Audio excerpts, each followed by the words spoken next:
और इस वक्त की सबसे बड़ी खबर है, अरविंद केजरीवाल को सुप्रीम कोर्ट से अंतरिम जमानत मिली है और केजरीवाल के केस को बड़ी बेंच भेजा गया है। हालांकि जब तक बड़ी बेंच की सुनवाई तब तक ये जमानत और अरविंद केजरीवाल अभी फिलहाल जेल में ही रहेंगे। आपको बता दें, एनफोर्समेंट डायरेक्टोरेट केस में जमानत को लेकर आज ये खबर आई है इस वक्त, लेकिन अभी सीबीआई केस जारी है, इसलिए अरविंद केजरीवाल अभी जेल में ही रहेंगे। और इस बीच बड़ी खबर आज की सुनवाई के दौरान ये सामने आई फैसले के साथ, जहां केजरीवाल के केस को बड़ी बेंच भेजा गया है। तो बड़ी खबर इस वक्त अरविंद केजरीवाल को लेकर, सुप्रीम कोर्ट से अंतरिम जमानत को लेकर क्या है, और जानकारी के साथ मेरे सहयोगी पीयूष पांडे हमें ज्वाइन कर चुके हैं। Piyush, quick update.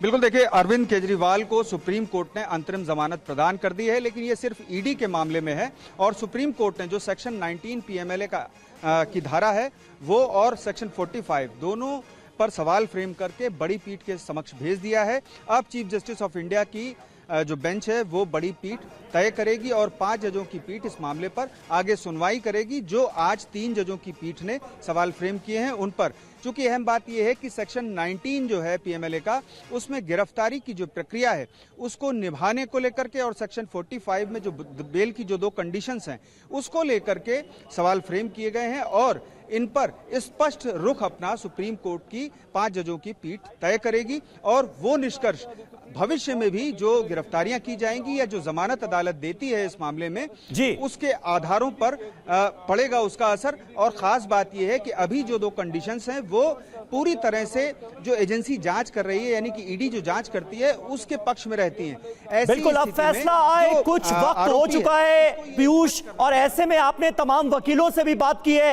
इस फैसले को अब आप बेहतर तरीके से हमारे दर्शकों के सामने रख सकते हैं। टीवी9 भारतवर्ष के वो दर्शक जो अब हमें अभी अभी ज्वाइन कर रहे हैं, उनकी जानकारी के लिए बता दें, ये बड़ी खबर है, सुप्रीम कोर्ट से अंतरिम जमानत मिल गई है दिल्ली के मुख्यमंत्री को। लेकिन जानकारी यह मिल रही है कि अभी ईडी वाले केस में उन्हें अंतरिम जमानत मिली है, सीबीआई ने भी केस दर्ज किया है और सीबीआई की हिरासत अभी पेंडिंग है। लिहाजा इसका मतलब यह कि अरविंद केजरीवाल अभी जेल से बाहर नहीं आएंगे। 2 बातें हमें समझाइए पीयूष। पहला यह कि 5 जजों की बेंच को पीएमएलए से जुड़ा हुआ यह मामला क्यों रिफर किया गया है, और क्या यह बिल्कुल तय है कि अरविंद केजरीवाल जेल से बाहर फिलहाल नहीं आ रहे?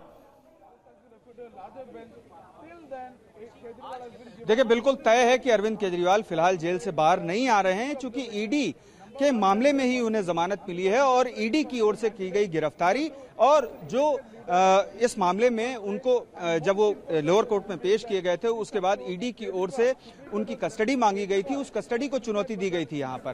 तो इस मामले में हाई कोर्ट ने पहले फैसला सुनाया था और उसके बाद अब सुप्रीम कोर्ट में जब उन्होंने चुनौती दी तब सुप्रीम कोर्ट ने यह साफ कर दिया कि इस मामले में जो सेक्शन 19 है पीएमएलए का और सेक्शन 45 है उस पर हम 2 सवाल फ्रेम करके बड़ी पीठ को भेज रहे हैं और बड़ी पीठ उस पर अपना फैसला देगी, क्योंकि ये एक एक्ट से, विशेष एक्ट से जुड़ा हुआ मामला है। उसकी दोनों धाराएं एजेंसी के पक्ष में रहती हैं।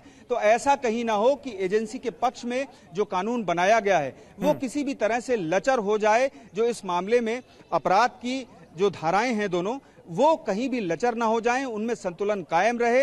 यही वजह है कि 3 जजों की पीठ ने सेक्शन 19 और सेक्शन 45 के जो क्वेश्चंस है वो फ्रेम करके बड़ी पीठ को भेज दिए हैं और अरविंद केजरीवाल को ईडी के मामले में अंतरिम जमानत प्रदान की है। लेकिन इससे पहले ही सीबीआई ठीक है पीयूष, आगे भी इस बारे में आपसे अपडेट लेते रहेंगे। शुक्रिया फिलहाल पूरी जानकारी के लिए आपका। तो अरविंद केजरीवाल को लेकर जो बड़ी खबर थी उसके बारे में डिटेल जानकारी दे रहे थे मेरे सहयोगी पीयूष।